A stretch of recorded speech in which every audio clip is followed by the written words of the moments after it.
Mr. Bismarck, tell me, do you think that some of the figures that some of the proposals are frivolous, especially at a time as this when we have very lean purse?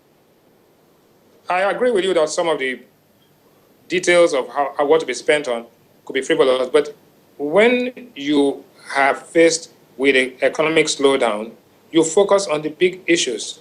The debate at this point should be, is $38 a reasonable and realistic benchmark price? One.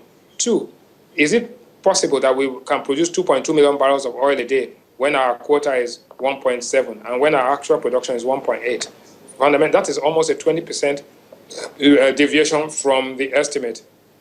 Is the deficit going to be 2.2 trillion naira when in fact the price of oil has dropped down and our revenues have dropped by 30%? And if so, how are we going to fill the gap? Are we going to borrow? And if we said we're going to borrow 1.8 trillion when in fact we may have to borrow almost 2.3 trillion. Where is the shortfall going to come from?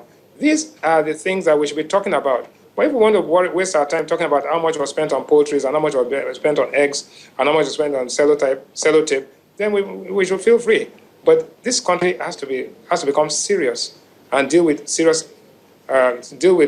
items of budget as very serious. All right. Without any disrespect for the parliamentarians, and they must do their job to ensure that the figures add up. The budget committees are going to look at those things and streamline those things and throw the things that don't add up back to the ministries.